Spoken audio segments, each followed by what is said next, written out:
Tak, mám tady unboxing bankovek.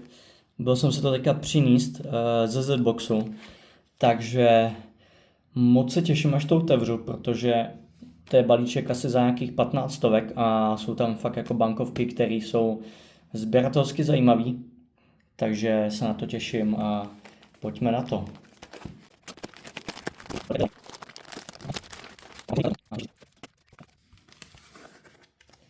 Jsou takhle hezky uložený. Tak je pojďme vysvobodit.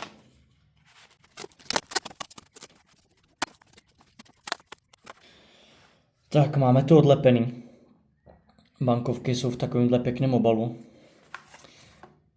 Tak a vlastně jak jsem k ním přišel? Zase to bylo na facebookové skupině, koukal jsem na nějakou aukci, jednu aukci jsem vyhrál a vlastně ten člověk, u kterých jsem tu aukci vyhrál, tak mi nabídl ještě nějaký bankovky ze své sbírky a nějaký se mi hodily do sady, tak jsem si vzal. Tak, já takhle vyndám. Opatrně.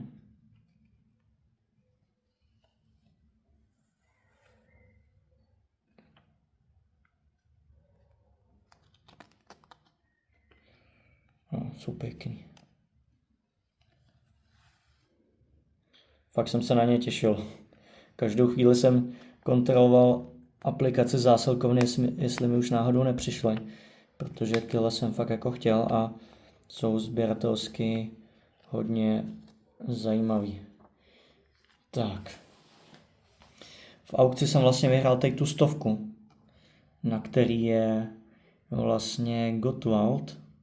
Je to bankovka z roku 1989 o nominální hodnotě 100 korun.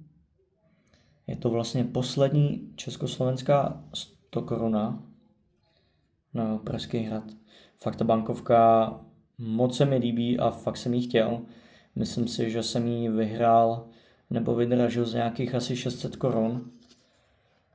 Takže fakt se mi líbila.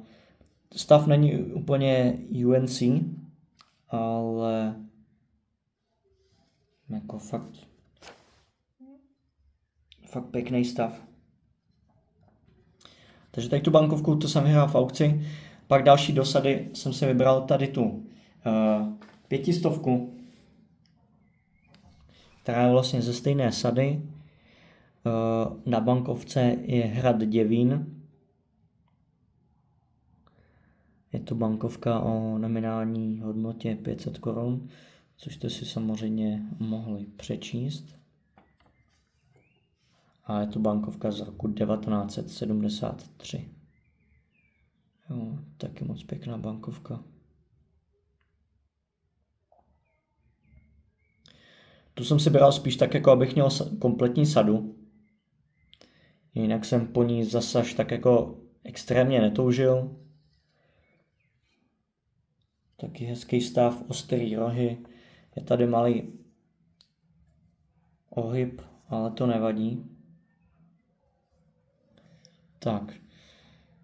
A vlastně, já jsem poslední dobou fakt jako koukal na aukce, kde bude tady ta 100 s Klementem Gottwaldem, protože se mi fakt líbila.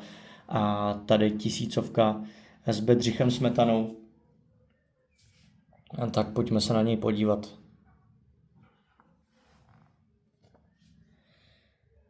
Poslední československá 1000 koruna. Pak už ho vystřídal Palacký, kterýho můžeme znát v současné době. Bankovka z roku 1985. Moc se mi líbí.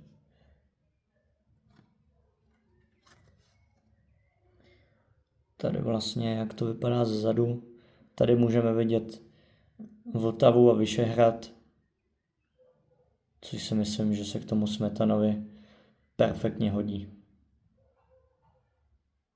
Tak se mi tady to líbí. Fakt moc pěkný bankovky.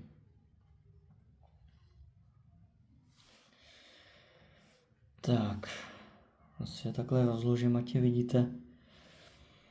Za mě fakt pěkný povedený bankovky.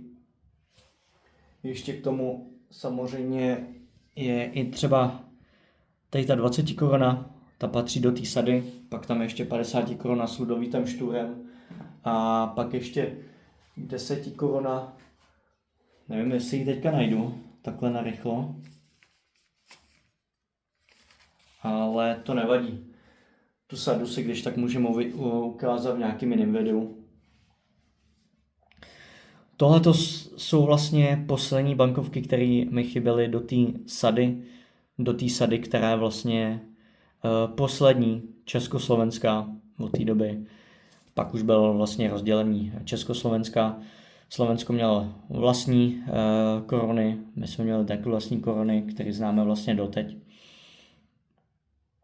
S menšími úpravami. Takže tak, fakt povedení bankovky.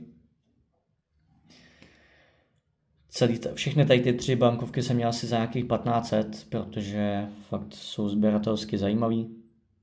Kdyby byly fakt úplně v top stavu, u NC stavu, tak jsou ještě o něco dražší, ale já jsem je chtěl co nejdřív, i když by byl oběhovej, abych doplnil sadu, abych tu sbírku měl kompletní, takže jsem ji vzal vlastně i v tady tom oběhovém stavu. Ale nejsou to žádný saláty, jsou to fakt pěkný, dochovaný bankovky, takže i takhle jsem za ně jako moc rád. Tak jo, to je asi takhle ode mě všechno. Někdy udělám teda video na celý to album, na všechny ty bankovky, co tam mám. Objednal jsem vlastně další album, protože se mi do tam toho už nevejdou, takže určitě bude hodně videí na bankovky. Moc mě to baví. A je to vlastně kus historie. Je to pěkná sbírka, pěkný sběratelský koníček, má to nějakou hodnotu. Třeba to bude mít i větší hodnotu v budoucnu, takže to možná je nějaká, dejme tomu, investice. Každopádně tohle už je všechno, už nevím, co bych tomu řekl a asi nemá cenu to dál jako prodlužovat. Pokud se vám tady to video líbilo, tak můžete dát like, odběr, protože těch videí bude daleko víc. Tak jo, já vám moc děkuju a mějte se.